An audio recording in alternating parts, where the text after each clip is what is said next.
Hey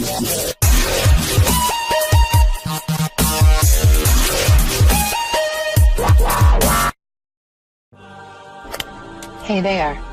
Subscribe to my channel and also press this bell icon so you can get latest video notifications.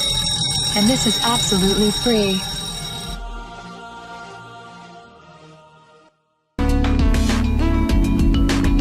आज मैं आपको बताऊंगी खांसी का बेहतरीन इलाज। आपने केलों को पेट ठीक करने के लिए तो इस्तेमाल किया होगा, लेकिन आज हम आपको केलों का एक ऐसा इस्तेमाल बताएंगे जिसकी वजह से आप शदीद खांसी और सीने की बीमारियों से फौरी निजात हासिल कर सकते हैं।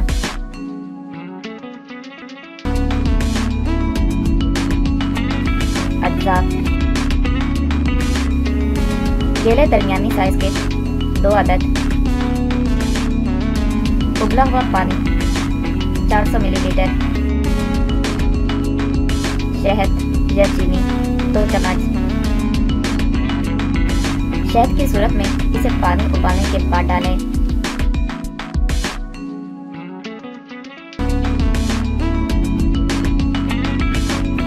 बनाने और इस्तेमाल करने का तरीका। नंबर 1, केलों को किसी चम्मच या कांटे के साथ अच्छी तरह पीस लें। चम्मच और कांटा लकड़ी का बना हो।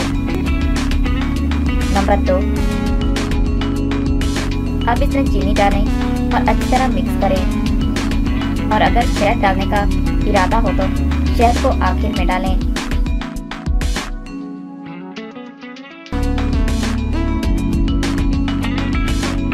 नंबर 3, अब इसमें उबला हुआ पानी डालें और 30 मिनट तक पड़ा रहने दें। नंबर 4, छानकर इस महलूल को दिन में 4 बार इस्तेमाल करें। नंबर 5, कुछ ही दिनों में आपकी खांसी खत्म हो जाएगी इंशाल्लाह।